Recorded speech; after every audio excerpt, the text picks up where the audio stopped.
All right, well, let's do another song. Is this one going to be off the Lost Voices record as well? It sure is. This is a song that we wrote about two neighbors of mine, one who talks a whole lot and another one who can't talk, and they're kind of best friends. And I saw them sitting on the bench in my neighbor's yard one day, and it was a perfect picture of humanity, of one person who can't stop talking and the other who can't say anything at all. And they complemented each other in a very beautiful, kind way. And so this is what the song is about.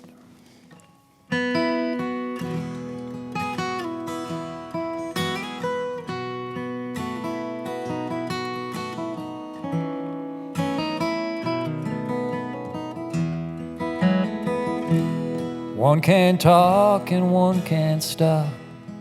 They come together as they walk on this hot and humid earth. He's 65, alone next Friday, but he's got to have it his way on this hot and humid earth. It's a blessing and a curse. I believe there's good in people, but sometimes it's hard to find. When you almost give up faith, you're about to lose your mind. Someone walks your way and gifts you with a smile, and that's enough to keep you going for a while.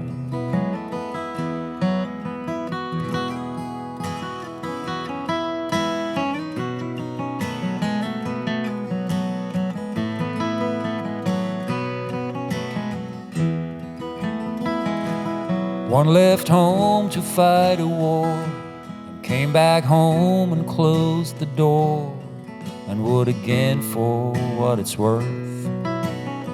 Can't kick him out, can't keep him in, don't care to know where he has been on this hot and humid earth. Whiskey flows, but blood comes first. And I believe there's good in people, but sometimes it's hard to find.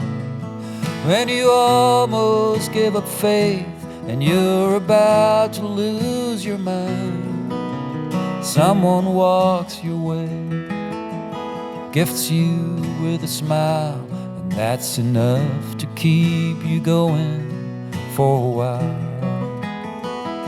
If it's not one thing, it's another, but we're the keeper of our brother. Some days it's better, some days worse. On this hot and humid earth, and I believe there's good in people, but sometimes it's hard to find. When you almost give up faith and you're about to lose your mind, someone walks your way and gifts you with a smile, and that's enough to keep you going for a while. Someone walks your way, they gift you with a smile, and that's enough to keep you going for a while.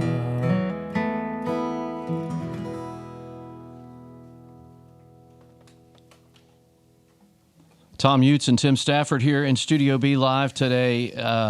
Enough to keep you going for a while. You know what popped into my head as I was listening to you sing that song.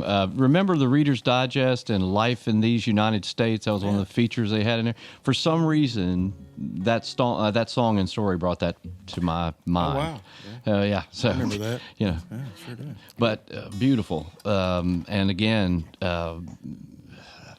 I just think it's cool that you guys are here on Doc's birthday. And these songs to me are folk songs. They're songs about our lives and the places we live and everything. Yeah, man. Doc was such an inspiration, you know, and I mean, what a great guy. And I was fortunate enough to know him, you know, and I mean, he was just always, I don't know, he's surprising, you know, Yeah. in so many ways. Yeah. You know, the guy could wire his own house. Yeah.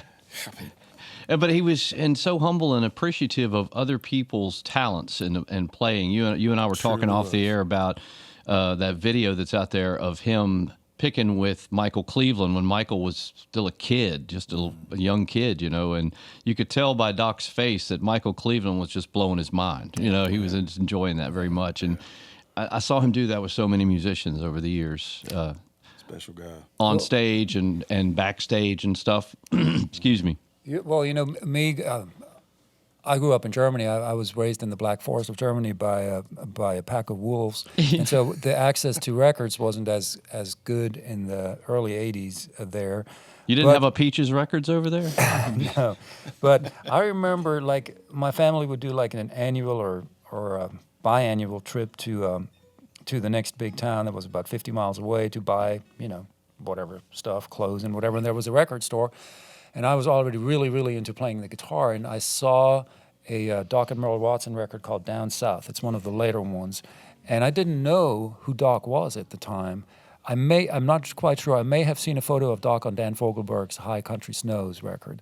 And so there might have been a vague connection there. But anyway, the photo spoke to me so much of Doc and Merle sitting at the front porch of this country store with a little kid looking on. It was almost like I felt like I was the kid in the photo. Mm-hmm. And when I listened to that music, it just completely blew me away. How many styles it incorporated, how many styles of playing it incorporated, the kindness in the voice. And when I lose faith in humanity, which happens about once every day, I still Amen, brother. I still listen to Doc Watson, and the voice from Deep Gap, North Carolina, brings me a lot of joy and peace. Yeah, no doubt about it. We've got Thomm Jutz and Tim Stafford here in Studio B. I shared a meme on. I don't do much social media, but I saw something that. Actually, it was a picture in my files. I've shared it in the past, but it's a picture of Doc, and it says, "I don't need therapy. I need to listen to some Doc Watson." And you're right. It's uplifting. Absolutely. His music, his talents, his story, everything about him. It's just he was a national treasure. Yeah, I have a sticker on the back of my truck that I found in Hot Springs, North Carolina, that says, "Thank you, Doc Watson." Yeah. So many of us have him to thank for for things, and thank goodness his music lives on, and of course the legacy of Merle and him and Rosalie at Merlefest. So that's thankfully going strong still every year. Yeah.